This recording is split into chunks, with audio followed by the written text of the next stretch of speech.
Tom Petty has died after suffering cardiac arrest, the Hollywood Reporter has confirmed.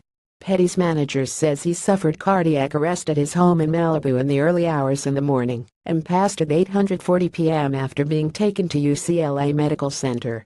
Earlier in the day, authorities told THR they responded to a Malibu home around 10:52 a.m. for a man who suffered a heart attack.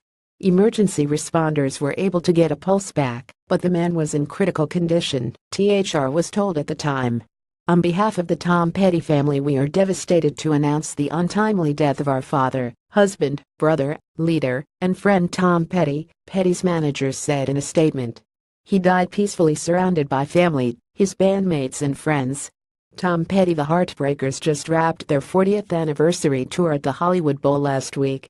Petty was born in Gainesville, Florida, on October 20, 1950. Despite his easygoing, affable persona, Petty endured a rough childhood, living in poverty with an alcoholic, abusive father and a mother who was in fear of her husband. But a childhood handshake with Elvis Presley in the 50s piqued his interest in rock and roll, and at the age of 17, inspired by the Beatles and the Byrds, Petty dropped out of high school to play rock with his band, manag. After that band broke up, Petty and several of its members formed Tom Petty and the Heartbreakers, which catapulted him to the forefront of rock music for the next 40 years. manag reformed in 2007 and released 2 studio albums, 2008's self-titled and 2016's 2, his final studio effort. Tom Petty and the Heartbreakers' self-titled album dropped in 1976, and although it would eventually go gold and produce 2 classic rock radio staples with the singles Breakdown and American Girl, the album and those singles weren't big hits upon initial release. Breakdown would later peak at number 40 on the Billboard Hot 100 after being re-released. 1978's "Yeah We're Gonna Get It" fared slightly better commercially, but it was the band's 3rd album, 1979's "Damn the Torpedoes," that found Petty breakthrough to massive success. That number 2 paying, triple platinum album produced 2 top 20 hits with "Refugee" and "Don't Do Me Like That." While new wave and synthpop took hold in the 80s, Petty stuck to his no-frills heartland rock style, while still appealing to a young fan base. Platinum albums, massive tours and hit singles including the number 3 peaking duet "Stop Draggin' My Heart Around" with Stevie Nicks followed, and he began to branch out creatively from the Heartbreakers as the decade came to a close. After joining George Harrison, Bob Dylan, Roy Orbison and Jeff Lynne in the supergroup and supergroup's Traveling Wilburys, whose 1988 debut hit number 3 on the Billboard 200, Petty continued to work with Lynne on his solo debut, 1989's "Full Moon Fever."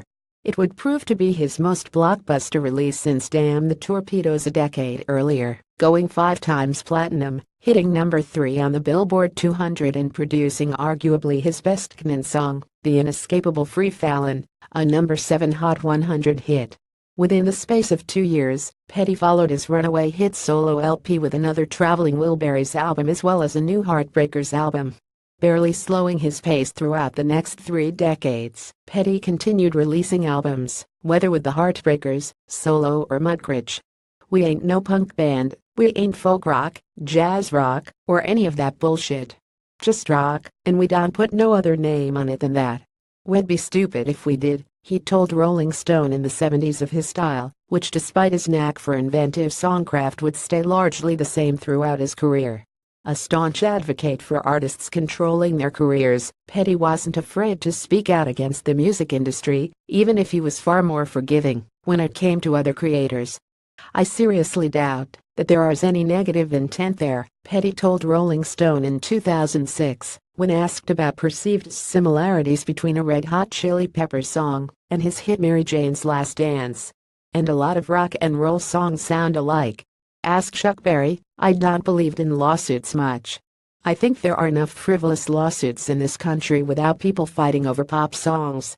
Despite his lifetime on rock's A-list, Petty didn't actually notch his first number 1 album until 2014's Hypnotic Eye. Speaking to Billboard around the time of that release, Petty said, "The only good thing about getting older is you get smart enough to avoid unnecessary problems. You know what's worth spending time on and what's not.